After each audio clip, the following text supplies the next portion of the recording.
Hello and welcome. I'm Steve Clemons, editor-at-large of The Hill. Thanks so much for joining us for our Latina Leaders Summit today. I'd like to thank our sponsors, Telemundo and Centene, for their support of today's two-part event. They're going to be great conversations. I can't wait to get in with them.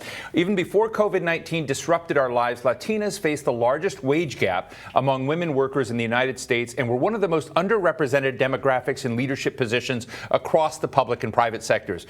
We can't let that stand.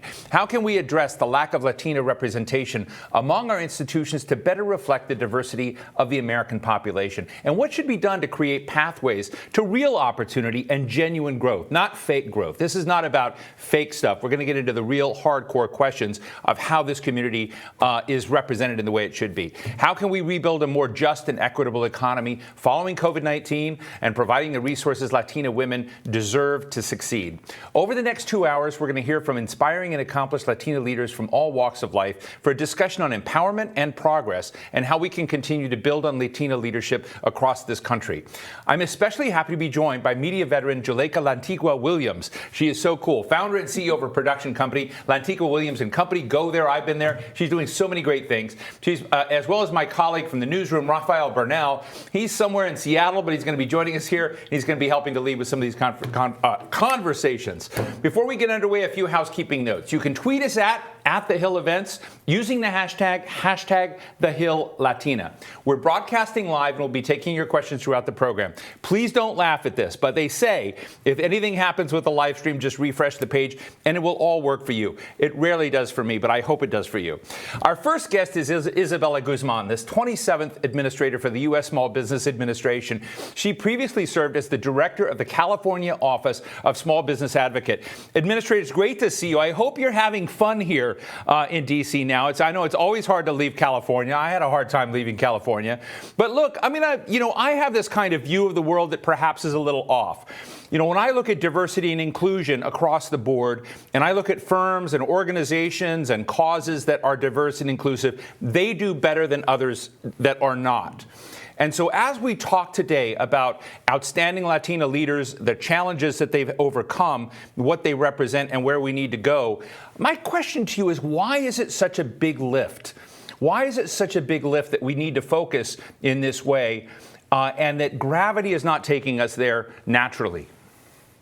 Yeah, well, thank you so much for having me. It's a pleasure to be here.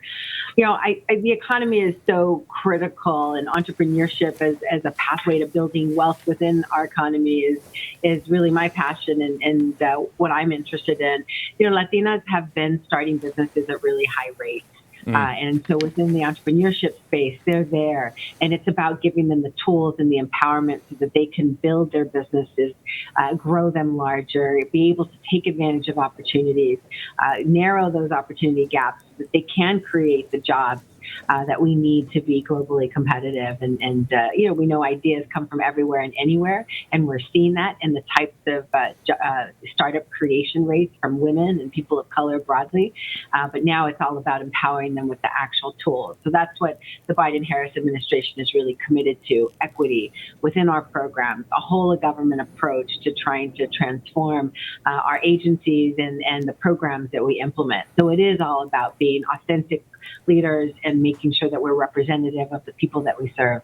Well, I want to share with our audience something I'm sure you already know, that if you look at entrepreneurship and you look at newly created businesses, and I have to tell you that, while, you know, with all due respect to the term small business administration, I don't really like the term small business. I like, you know, new businesses, perhaps businesses that are small that will become big. But when you look across the board, it's Latino and Latina entrepreneurs that are taking the big risk. They're an enormous portion of the dynamic innovation base in there in this country. And I'm wondering whether, you know, now in the Biden administration, whether there is an awareness that if you look at the economic muscle of this country and where innovation, and let's just be honest, entrepreneurship and innovation are risk-taking, right? So this community is out there taking risks and hopefully bringing those benefits back if they succeed. Not everyone does. But is that on the radar screen of the Biden team? Most definitely. I mean, I think I come from an entrepreneurial family. My father had a chain of veterinary hospitals, so I grew up, you know, knowing that that's oftentimes the American dream and pathway for so many Latino families, it's a value and an important element of all of our families and communities. Latinas in particular represent about 40% of all Latino business owners, and we're seeing that continue to grow. They do take risks. They are entrepreneurial by nature, and so they're willing to put themselves out there and try to build something. That could be because of lack of opportunity in the workforce. Specifically, we see a lot of leaders exiting to try to pursue growth if they perhaps hit that glass ceiling internally, and so they're pursuing entrepreneurial dreams to build a bigger impact in society. And so we know that they're willing to take those chances because it's the pathway where they can actually carve out something unique and have impact. Let me ask you, I'm sure you have a lot of stories that you may know of Latina innovators, entrepreneurs, and leaders. And I'd like our audience to get, I've talked to a lot of these folks, and I know that they're very optimistic and they kind of can take on any challenges. But I want to talk on the downside for a minute. And I'm wondering if you could reflect on a Latina business leader out in California, and what sorts of challenges and what sorts of discrimination, what sorts of barriers does she run up into that we have to actually face and know about when we think about people succeeding in this area and what's trying to get in their way? Mm-hmm. Well, the education and the wealth creation inequities that exist, those barriers to accessing capital, accessing wealth creation, home ownership, educational pathways, all those things limit our entrepreneurs as well. Obviously, oftentimes in order to access capital, to access opportunity, oftentimes you need that base wealth or that base support of investors around you or banks willing to lend to you. And, Latinos in particular and Latinas face those barriers at a disproportionate rate. We saw it during the pandemic as well, even in accessing relief. Our Latino-owned businesses were unable to access PPP at the same rates or in the same amounts of what their peers were from other groups. And so those are some of those barriers that exist. We want to make sure that they're provided with the technical assistance to gain that financial acumen to successfully run and operate their business and go after capital with strong strategic plans and financial plans. And so in addition, we want to make sure that we help them build wealth. And we look at all of our capital tools and our products at the SBA, as well as our relief programs, to make sure that we are focusing on equity, that we're focused on the businesses and meeting them where they are, because they're very different right now, especially during COVID. And going into COVID, they were already in a difficult situation. Cash flow was oftentimes 2 weeks on average for nearly half of the businesses. Now they're having more cash flow pressures, less revenues, more costs. Right. And definitely more debt. And so we're definitely seeing that our businesses need us in a new way, and we have to be very proactive about transforming some of our programs to meet businesses where they are. Administrator Guzman, recently I did an interview with the CEO of a firm called GoDaddy, and GoDaddy is the largest internet registration firm and small business consulting operation, I think, in the country. But they sponsored a study called Venture Forward, and they said, small businesses don't describe what we're seeing out there. We're seeing ventures take off, people's micro enterprises, and those areas of the country that have these ventures and microenterprises prove to be more resilient and rebound economically faster than those that don't. And there are literally millions of them. And there may be people, so I this was a study done by, if I remember correctly, Arizona State, UCLA Anderson School, and University of Iowa. And when you kind of look at it, and I went in the other day to look at the Latina and broader Latino representation, which is huge. But what I also see is that the level of micro business where you may only have one or two people in that company or that new venture falls beneath the radar screen of most financiers. It falls beneath the radar screen of most of what the federal government is doing by way of public policy. And they also did not fall within the right track when it came to support after COVID with the Recovery Act. Are there things that we need to do to kind of reorient towards that Latina entrepreneur who may be alone right now, maybe have one or two staff, but that's still at that micro level, but still equally important? we recognize about 80% of our businesses are those sole proprietors, those independent contractors, those micro businesses that may hopefully one day add on an employee or two and continue to grow.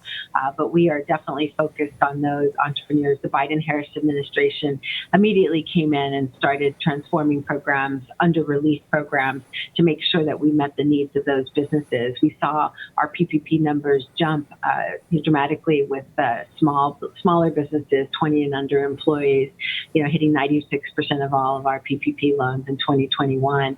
And we tried to apply that same approach to our restaurant revitalization fund through the American Rescue Plan and the Shuttered Venues Operator Grant Program. We wanted to make sure that we provided technical assistance and support and outreach and program design from the get-go that really met those businesses where they were.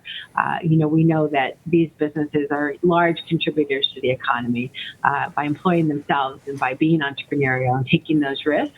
Right. Those micro businesses are really critical. So we do need to keep them in mind. The SBA, through the Build Back Better agenda, Sure. President Biden is looking at creative capital solutions, including direct lending for those small dollar loans that could really help this population. Look, I'm going to be blunt. I think it is a fact that there is a hostility in a significant portion of the country on immigration, particularly at our southern border. I think there is hostility on resolving things like DACA. How does that undermine this necessity of better inclusion and respect? We're talking about Latina leaders today, but inclusion across the board from your perspective. We know immigrant entrepreneurs are strong bases for so many communities. All of these businesses define our neighborhoods, really propel our communities and create wealth. That's what we need to continue to celebrate and promote within our programs. And the SBA is wholly committed, as is the Biden-Harris administration, to ensuring we continue to focus on equity. We continue to make those hard choices and that we are inclusive, because that's where our job growth and our economic output is with these very entrepreneurial communities. Administrator, we're taking questions from our audience. I love this. And we've got one from Melanie. Melanie? Hola, my name is Melanie Mendez Gonzalez. I'm a digital media entrepreneur and the founder of an award-winning Latina blog, ¿Qué means what? And my question to you is, what role does your Latina or Latinx identity play in your leadership philosophy? Gracias. Gracias to you. What a great question. Thank you, Melanie. That's great. I'm proud of you for pursuing your dream and, being an entrepreneur. We need you out there. I think it's a big part of who I am. And I grew up in an entrepreneurial family, Mexican-American background, and so much of my history, my parents' history, they're from Texas, longtime Texans, I think really defines who I am and my grit and determination and my resilience because of the barriers that I've seen my family face as well as me. So I think it does define me in many ways. And I think, where I consider myself a very compassionate leader. I want to make sure that I am as inclusive as possible, because I can appreciate that all voices need to be heard coming from that background and experience. So I do think it's formative, but I do think it helps everyone wholly when we have those diverse views and those diverse leaders at helm across federal agencies. I'm so proud to be part of the Biden-Harris administration and a cabinet that is the most diverse ever. And we're just really pleased that we can provide an example of how diversity of thought really helps build stronger. I'm just sort of interested in, when you kind of come in this role, and there are a lot of folks, looking at you, and you're an important leader, Latina leader in this administration. I'd just be interested to know, what do you think you have left to do that you weren't able to do before? And when you hit that mark of success, what will it look like to you? I know we have to go quickly, but I do care about that. Yes. Well, the SBA is completely transformed. It's gone from a $40 billion portfolio to over $1 trillion in relief. There is so much on the table to do, though, to make sure that we are serving all of our entrepreneurs. We know great ideas come from everywhere and anywhere, as the president says, and we need to make sure that we're creating designing, creating, implementing, and doing the outreach necessary to reach all of our entrepreneurs. And I think there are still so many new programs and policies that we have ahead of us that I want to focus on and use my skill and experience to implement and use that whole of government approach that the president stands by. So I'm looking forward to accomplishing removal of some of these opportunity gaps and really drawing and building trusted relationships with communities that are highly entrepreneurial, but that the SBA has not gone far enough in supporting in the past. Well, Isabella Guzman, first a former an entrepreneur, administrator of the U.S. Small Business Administration. Really appreciate your candid thoughts today. Thanks so much for joining us, and welcome to Washington. Thank you. My pleasure to be here. Removal of some of these opportunity gaps and really drawing and building trusted relationships with communities that are highly entrepreneurial, but that the